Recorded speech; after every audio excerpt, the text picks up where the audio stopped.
MP board कक्षा 10वीं वाले सभी बच्चे ध्यान दें। प्यारे बच्चों, आप सभी छात्रों का यानी कि कल सुबह 2 मार्च का ये पूरा पेपर है। इस पेपर को ध्यान से देखना है और अच्छे से इन सभी प्रश्नों को याद कर लेना है। एक महत्वपूर्ण बात और बता देता हूँ प्यारे विद्यार्थियों, 6 बजे, कितनी बजे? शाम 6 बजे मैं आपके लिए लाइव रहूँगा।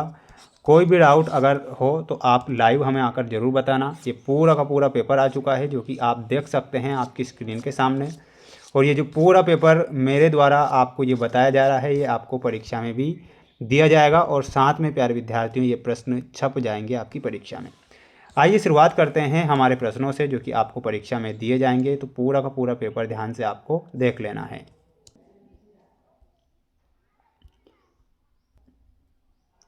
क्वेश्चन आप देखिएगा प्यारे बच्चों, ये आपकी परीक्षा में क्वेश्चन आएंगे। ध्यान से इन प्रश्नों को देख लो, रट लो, छाप लो, क्योंकि प्रश्न पत्र आ चुका है। निम्नलिखित प्रश्नों के लिए हमें सही विकल्प चुनकर लिखना है। प्यारे बच्चों, पहला प्रश्न आएगा कि निम्नलिखित में से कौन सी भारतीय कंपनी बहुराष्ट्रीय कंपनी के रूप में उभर चुकी है। ऑप्शन दिए जाएंगे Asian paint, Ranbaxy, Tata motors या फिर ये सभी। प्यारे बच्चों, इसमें क्या करना है? यह सभी, यानी कि इसमें ऑप्शन नंबर डी करेक्ट करेंगे। भारत में बैंक जमा का कितने प्रतिशत भाग नकद के रूप में अपने पास रखता है? तो वो रखता है 15% भाग। तो यहाँ पर आपको 15% ध्यान रखना है और याद आपको कर लेना है। इसी के बाद प्यारे बच्चों अगला क्वेश्चन परीक्षा में आएगा। ध्यान से देख लो, ये पूरा पेपर है। अगर आप चैनल पर नए जुड़े हुए हैं तो प्यारे बच्चों मैं कहना चाहूँगा कि चैनल को सब्सक्राइब जरूर करके रखना। और एक और बात सुनना, 6 बजे मैं लाइव रहूँगा। आप सभी बच्चों को अगर डाउट आता है तो आप लाइव आ जाना, ठीक है। देश का आर्थिक विकास किन कारकों पर निर्भर करता है? तो देश का जो आर्थिक विकास है वैश्विक स्थिति पर, देश की जनसंख्या के आकार पर और अन्य देशों के सहयोग पर, यानी कि इसमें भी आपको ऑप्शन नंबर डी ध्यान रखना है। गुजरात के खेड़ा जिले में गांधी जी ने सत्याग्रह आंदोलन की स्थापना क्यों की थी? तो ये क्यों की थी? ये की थी लगान वसूली में ढील देने के कारण। समय कम है और मुझे पूरा पेपर बताना है, तो पूरा पेपर ध्यान से देखना है। भारत में बाघ रिजर्व की संख्या लगभग कितनी है? लगभग पूछा है तो 50 बाघ रिजर्व बताना है। विश्वकोश नामक ग्रंथ की रचना किसने की थी? तो दिदेरों ने विश्वकोश नामक ग्रंथ की रचना की थी। तो दिदेरों ने याद रखना है, ठीक है। अब हम बढ़ेंगे हमारे अगले क्वेश्चन की ओर। ये पूरा का पूरा प्रश्न पत्र है जो कि आपको परीक्षा में दिया जाएगा, इसलिए आप क्वेश्चन पेपर को छोड़ मत देना अगर आप अच्छे नंबर प्राप्त करना चाहते हैं तो। भारत का सबसे बड़ा सौर ऊर्जा संयंत्र स्थित है, तो वो कहाँ पर स्थित है? तो यहाँ पर आपको याद रखना है माधोपुर। कपास का पहला प्रतीक थी, तो कपास जो है नए युग का पहला प्रतीक थी। तो इसमें आपको क्या लिख कर आना है? नए युग। गिल्ड्स के संगठक होते हैं, तो इसमें आपको क्या लिख कर आना है? उत्पादकों के ये संगठक होते हैं, तो यहाँ पर लिखना है उत्पादकों के। श्रीलंका में गृह युद्ध की समाप्ति किस वर्ष होती है? तो 1948 में श्रीलंका में गृह युद्ध की समाप्ति होती है। भारत में ज़्यादातर अनुबंधित मजदूर राज्यों से विदेशों में जाते हैं, तो इसमें आपको क्या लिखना है? उत्तर प्रदेश और बिहार। उत्तर प्रदेश व बिहार। सन 2016 तक देश विश्व व्यापार संगठन के सदस्य थे, तो कितने सदस्य थे? 160 सदस्य।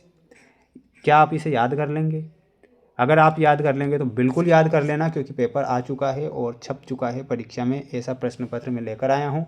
सभी बच्चों को, सभी प्यारे विद्यार्थियों को मैं कहना चाहूँगा कि मेरे सभी भैया बहन एक बार वीडियो को लाइक कर दें और चैनल पर आप हमारे साथ नए हैं ना, तो सब्सक्राइब चैनल को जरूर करना है। भिलाई इस्पात कारखाना ग्रेट ब्रिटेन के सहयोग से स्थापित किया गया था, तो प्यारे बच्चों इसमें आपको क्या लिखना है? असत्य लिखना है। क्या लिखना है? असत्य। खान अब्दुल गफ्फार खान को सीमांत गांधी के नाम से जाना जाता है, ये सत्य लिखना है। गरिमा और आज़ादी की चाह ही लोकतंत्र का आधार है, ये आपको सत्य लिखना है। भारतीय बाजारों में अमेरिका के खिलौने की भरमार हो गई है, ये असत्य है। असत्य। मानव द्वारा विकसित किए गए संसाधन जैसे भवन, सड़क आदि मानव निर्मित संसाधन कहलाते हैं, ये आपको सत्य लिखना है। कोलकाता में प्रथम जूट मिल लगाने वाले व्यवसायी हुकुमचंद थे, तो बिल्कुल ये आपको क्या लिखना है? सत्य लिखना है, ठीक है। अब आप क्या करेंगे? स्क्रीनशॉट ले लेंगे, अच्छे से याद कर लेंगे, क्योंकि प्रश्न आपकी परीक्षा में आएंगे और आपको देखने को मिलेंगे। ये परीक्षा में जोड़ी आएगी, आपको क्या करना है? इस जोड़ी को देख लेना है और अच्छे से क्या कर लेना है? याद कर लेना है। ये जोड़ी मैंने पूरी जूम कर दी है, क्लियर देख लो आप। सरदार सरोवर बांध नर्मदा नदी के किनारे है। वायु परिवहन का राष्ट्रीयकरण कब हुआ था? तो इसमें आपको मिलाना है 1953 में। इंडियन नेशनल कांग्रेस की स्थापना 1885 में। नोटबंदी हुई नवंबर 2016 में। सेब उत्पादक राज्य हिमाचल प्रदेश और ऊनी धागे बनाने वाली जो मशीन है उसे स्पिनिंग जेनी कहते हैं। तो ये आपकी जोड़ी है जिसे आपको क्या कर लेना है, याद कर लेना है। अगर आप याद करोगे तो अच्छे नंबर आएंगे, ये मेरा वादा है। अब देख लो, ये क्वेश्चन है एक वाक्य में। देश में भूमिगत रेलवे कहाँ पर चलाई गई थी? तो कहाँ पर चलाई गई थी? तो ध्यान रखना है कोलकाता में। कहाँ पर? कोलकाता, ध्यान रखना है। किन्हीं दो देशों के नाम बताइए जहाँ पर मजबूत लोकतंत्र है। तो मजबूत लोकतंत्र कहाँ कहाँ पर है, आप सभी बच्चे भी जानते हैं, इंग्लैंड और अमेरिका। क्या ध्यान रखना है? एक तो इंग्लैंड हो जाएगा और दूसरा हो जाएगा अमेरिका। ये दोनों ही आपको क्या करना है, याद करना है।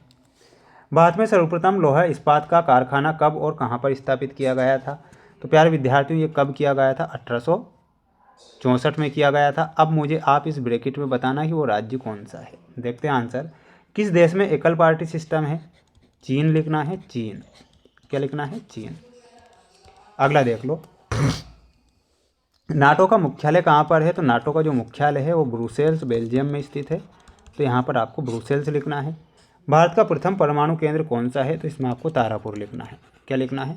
तारापुर लिखना है। ठीक है, तो इन प्रश्नों को आपको याद करके ही जाना है, क्योंकि ये ऐसे प्रश्न हैं प्यारे बच्चों जो आपको परीक्षा में देखने को मिलेंगे 100%। अगला सेट पेपर आएगा मोस्ट इंपॉर्टेंट के तौर पर, तो आप सभी बच्चों को अगला सेट भी ध्यान से देख लेना है, बहुत जल्द आ जाएगा। चैनल को सभी को सब्सक्राइब करना है। मिलते हैं नेक्स्ट वीडियो में।